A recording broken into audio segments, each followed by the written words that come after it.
Welcome to YAP with YAP, a podcast series from the YAF's Youth Advisory Board. Every student's school experience is different, but what should be the same for every student is feeling safe. In today's YAP, we explore the normalisation of violence, the role of social media, and the transformative role a school-based youth worker could play in keeping young people safe from violence. Do people think that schools are safe? I think that it's actually really subjective. I think it comes down to individual experiences, and that's actually quite broad in itself as well, because you could be feeling unsafe walking on to school but then feel safe, when you're with your friends and with your peers and teachers, or it could be vice versa. It's just quite varied in how people react to that. Yeah, and probably quite dependent on the area. Definitely, I think we talked about schools being like the safe place, and I think for me, when I was in secondary school, I felt like quite safe in school. I didn't feel like there was any issue really, but then when I left it, I realized how much like normalized violence was going on in the school, which at the time I wouldn't even like acknowledge it because it was so like normalized in my head, and I just like went through the day, and even if there was like fights like every single day, and there were like people shouting, or there's even if someone would bring something to school, in my head it was like, oh okay, I'll just get to class, but then it's not safe, and that's not what young people should be exposed to, but it was not like brought up by like teachers, staff, or anything, and that was normalized. Maybe it was something that they couldn't do, but I think that I wonder if it might have been because they were desensitized to it as well. perhaps as well, because if you don't go to a different school and you don't see the contrast, then that's when it hits you that wow, the schools, they should do better. I think that's made worse by the media as well, because you see so much on social media, and you can see such extremes that even something that's actually quite serious and something that's quite violent that you see at school, it's less than you're seeing online.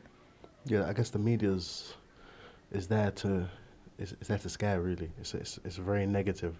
We only see negative things on the media, really. And I guess for me, I felt quite safe going to school. But I guess from when I started school to when I left school, the world is now a completely different place. So I can completely understand why young people may not feel safe when they go to school. But like you also said, it depends on the area that you live in, the area that you grew up in. There's so many factors to it. I don't think there's like a one shoe fits all kind of approach to it.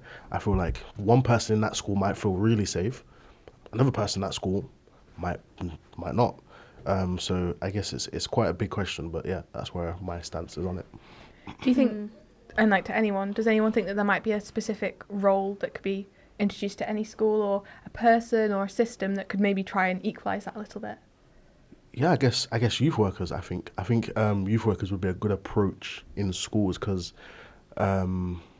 teachers already have a lot of things on their plate. They're teaching pretty much every kind of period. They've got exams, they've got a form tutor that they've got to look after as well. So there's so many things that teachers are focusing on and working with. How can we now expect them to add something else on their plate to say, yo, it's your job to, look after the kids, mentor them, support them, when they've already got 101 tasks already? So I think personally, having youth workers in schools is a really good approach. And we've seen it in certain areas from where I live, that there's a couple of schools in the area that have a family support worker. They've got youth workers implemented in the school, and they're really there to support the kids when teachers can't really do that. So. No, I certainly agree with what you've said. I think it's important to also have, a trusted adult, someone that young people can speak to, someone that a young person can vent to, who's outside that whole realm of a teacher. Because as you said, teachers are, they've got so much on their plate, and for them to also, they've got so much on their plate, and it's very hard for them, I guess, to sometimes be able to monitor what experiences some young people are going through in terms of safety. We look at safety, we need to understand it holistically.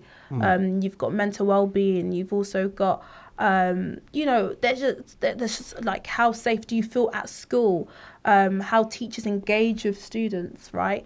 How that makes you feel, I guess, also your peer-to-peer engagement, right? So yeah, I think having someone that's outside that realm of a teacher, again, a support worker, trusted adult, a mentor, someone that a young person who can essentially engage with outside that bracket or outside that vicinity, I think it's important. Yeah. So would you say keeping it like separate to the education that they're having? I mean, within the school, but because, you know, if they say something to that youth worker that maybe they regret or they're embarrassed, if that's their geography teacher, then they might not want to go to that lesson. Yeah, I know, exactly. I think having that separate kind of like boundary, I think that would make sense, because sometimes you need to separate the two. You can't have it all together. And again, if you're going to vent to a teacher who's teaching you, I guess, you know, you just don't want that conflict of interest. So having, again, someone who is separate from that, I think makes it better, because again, it's always good to have a second opinion, someone who's outside of that understanding or that framework of education.